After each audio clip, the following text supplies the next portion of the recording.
Arr, Pirate fans, it's time to find out the state of the ship of your defending champions for the 2022 season with your hosts, Johnny Wilbur and Jake Ignaszewski. And now, brought to you by Resonate, it's the state of the ship.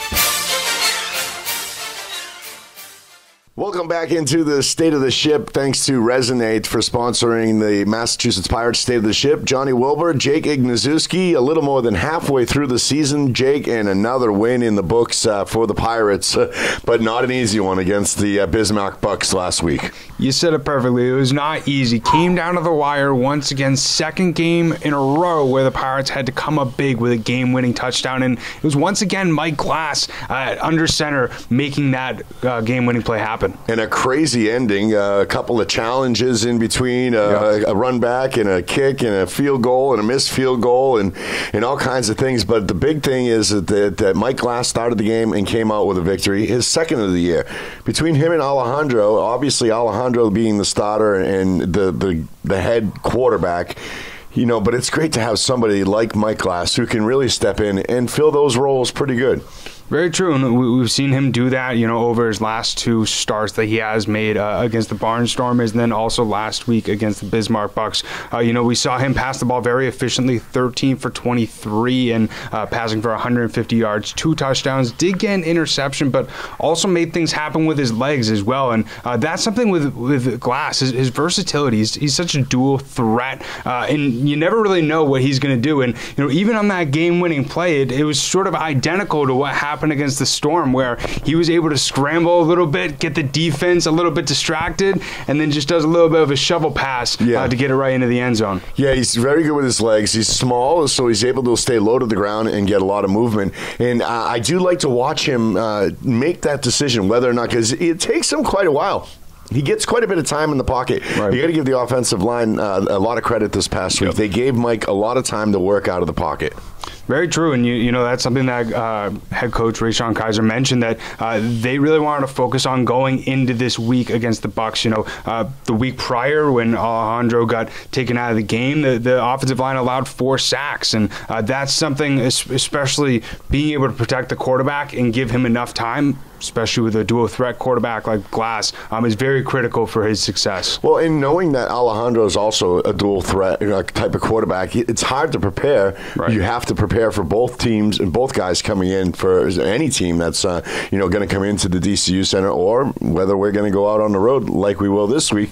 You have to be able to prepare for both quarterbacks, and that's tough because they do have different styles of running for sure. Right. And Mike's going to take off a little bit more than Alejandro, but Alejandro is a tough runner as well. Very true. Speaking of tough runners, the Bucks quarterback Drew Campbell, he's somebody who coming into this game ended up actually, as we talked about last week, scoring 6 total touchdowns against the Pirates during their first matchup. And so, speaking with Coach Kaiser, he mentioned that they were very focused on making sure that they control the gaps, so he doesn't have that ability to scramble. And they held him to only 4 attempts in 25 total rushing yards. Was able to do some things through the air, but overall, the defense, I believe, was very locked down, especially in that second half. Stacey Keeley and Matthew Wilkinson both coming in, new guys on the defensive line. We talked to Coach Kaiser a couple weeks ago. You spoke with Coach, and he talked about the necessity of filling that space on the defensive line, and it looks like we've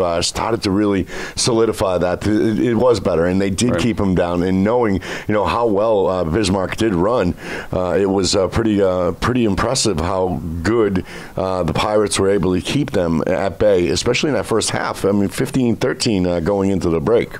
Very true, and Malik Harris is also another guy who had the opportunity to make his first start with the Pirates. Actually got 2 great tackles, also got 1 sack as well. One came very, very close, like a centimeter away from being a safety, but it was nice to see him really making some noise in his first start with Massachusetts. And something that Coach Kaiser actually mentioned today after practice is that they really wanted to focus specifically on that defensive line to have a lot more speed and power. And I believe believe that we really saw that not only in last game, but also from this past week in practice. I just came back from practice, and we saw a lot more power on that defensive line. And so I think, especially for the Gladiators, their quarterback, Atkins Ramon, is going to have a really tough time and is going to have to stay strong in that backfield.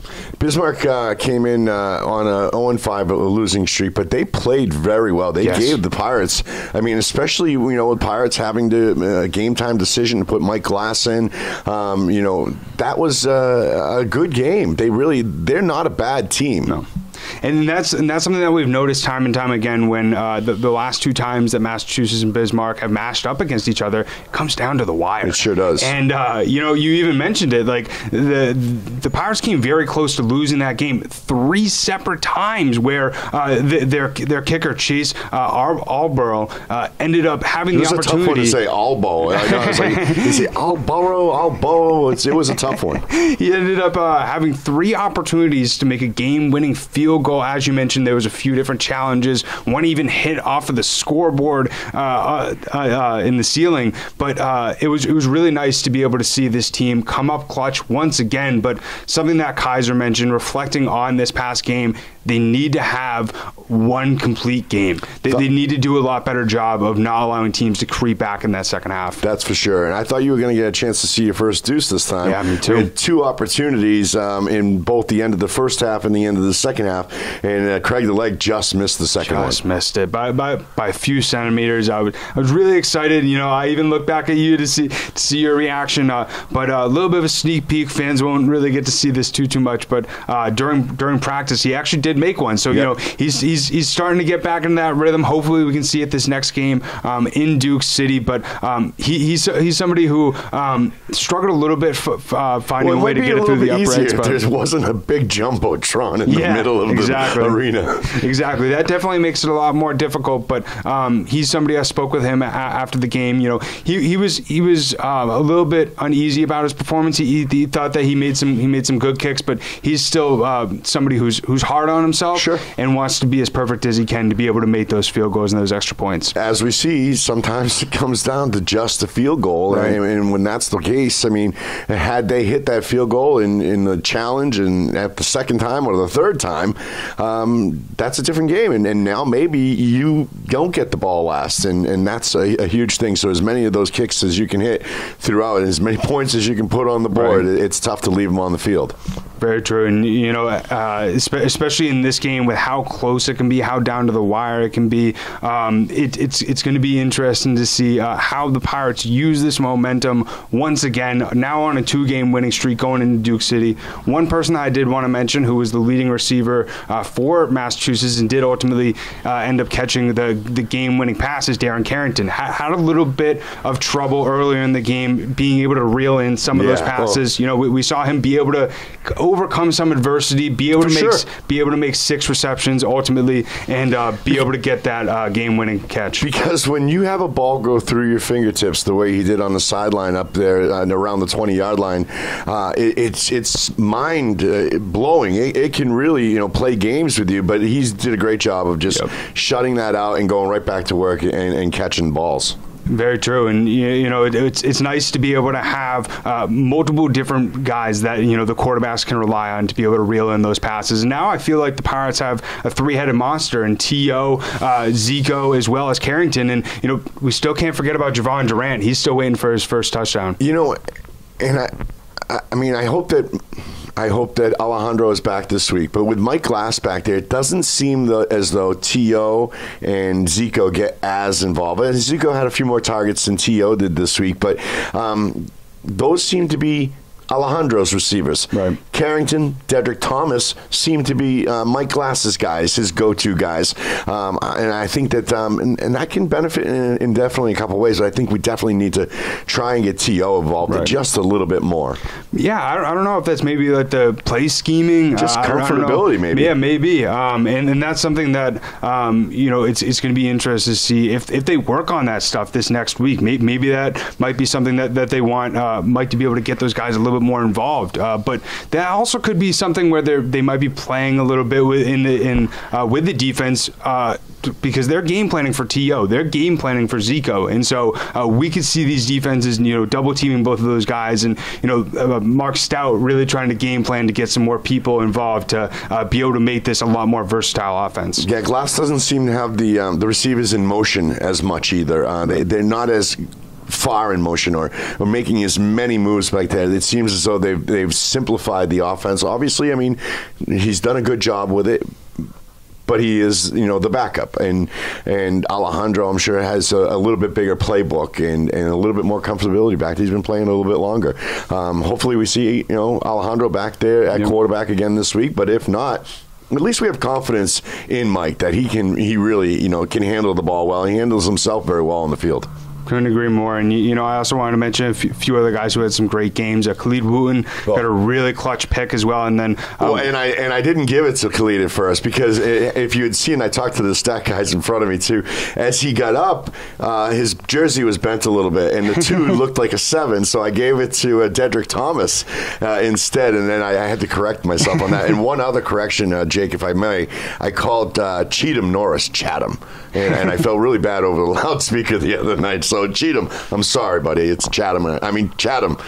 It's not Cheatham. It's Cheatham. It's not Chatham. Yeah, you got it. So he's somebody who actually led the team in tackles. Yeah, did a great job. 7 tackles, 1 broken up pass. He's somebody who we've really seen him gain some more comfortability on the field, really making some very clutch plays. We also saw Kevin Mcgill in his second start with the Pirates ended up flipping over the boards. I actually asked him, I'm like, how'd that feel? And he's like, honestly, I just wanted to make sure I was all good and I didn't hurt anything. And that's, Jake, you keep mentioning all these new guys. I mean, this is a defense that really has come together throughout the first half of the season. Yep, very true. And it's been really nice to be able to see some of those new guys really being able to, come up when the team needs it most. It will be interesting to see which guys we could see start trickling off of the IL, like Chucky Williams, Nashawn Hughes. But it's nice that we've been able to, that Jawadi team has been able to find ways to be able to fill those holes and be able to still put a dominant defense on the field. Yeah, we got, I think, 5 regular season games left, and we really need pretty much to win out in order to, we have a great seeding in the playoffs and to make sure that we continue to, roll on through. Tough game coming up this week down in New Mexico, going against a 5-5 team who has won 2 in a row. The Gladiators, they're the second-ranked scoring offense in the entire league, and in my opinion, they have one of the best wide receiver combos in the IFL. With Dello Davis and Jared Elmore. When you really look at the statistics between these two guys, specifically within receiving, Davis leads the league in receptions, also ranks first in yards, third in touchdowns, but guess who's first? Elmore. Elmore's first in 15 receiving yards. He's third in 494 receiving yards, and he's second with 44 receptions. So you can tell just from those statistics, it's a very pass-heavy offense. Yeah, it's going to be a tough game. Our defense is going to have to be on their toes, especially the secondary and back there and all night and from start to finish. It's a 4-quarter game. You got to play all 4 quarters, and you got to get out early. If you can score early and get our offense going, we usually tend to right the ship per se. Exactly, and you feed in right to what Kaiser said. I mentioned earlier is not allowing teams to creep back in that second half. That's going to be so critical, especially with a guy under center like Atkins Ramon, who somebody who was able to throw 6 touchdowns last week and over 250 yards passing. So especially in arena, that's a lot of passing yards, and that's something that especially the secondary. I spoke with them a little bit in practice, and they're really game planning for this pass-heavy offense, and they did a little bit of some different drills to be able to get ready for this very speedy offense. 2-2 on the road for the Pirates, coming off a tough road loss last time they were out. Do you think that's on the mind? I don't think so. I think it's perfect timing for them to go on the road, now coming off of two very exciting wins. And, I think both of these wins brought the team closer together. We talked about that last week, about how these close wins are able to help build the chemistry. But when it happens twice in a row, you really got to sort of go by the motto that the players have been preaching the last few weeks. Trust in your brother. Trust that the guy next to you is going to do everything he can to be able to make sure that the team goes 1-0 that week. And that's something that Kaiser has preached time and time again. All we care about is being 1-0 this next week and having a complete game. And as the leader of the ninth man, I got to say, what a great job the crowd at the DCU has been doing lately. The last two home games really have been loud, and they've made a difference. And you may not think so, but when we ask you to make some noise, there's a reason. And this game, especially indoors in the arena, you really can be that ninth man on the field, and you really do make a difference. So we thank you for coming out to the games and getting involved, especially. Yeah, it really does mean the world, and it was really cool to be able, even when you did the heave hose, you can hear it echo through the arena, and especially with the energy that the DCU is able to exude, it really helps the players feel a lot more motivated on each and every single play, and especially when there is those really tight games. Even myself, it makes my heart start beating out of my chest, get a lot more excited for what is to happen on the field. So we'll go on the road this week, but bring back the energy to the DCU Center when we return in a few weeks. So we'll have a bye week in between. We're back into June 11th. We'll have the Green Bay Blizzard. It's going to be a very interesting. That should be an interesting homestand. Yeah, it's going to be an interesting rematch, and then the team has a bye, and then there's 3 road games in a row. So as John mentioned, definitely bring the energy next week. If you haven't gotten your tickets yet, it's masspiratsfootball.com/tickets. You can also get them on Ticketmaster as well. But we greatly appreciate everybody tuning in each and every single week. If you have not yet, make sure to subscribe on whatever audio platform that you're listening to. We also post the video version on YouTube, but this is your number one spot to get all your news and updates surrounding the Massachusetts Pirates throughout the 2022 season. But as always, we hope that you have a great rest of your week, and we'll see you next time. Arr.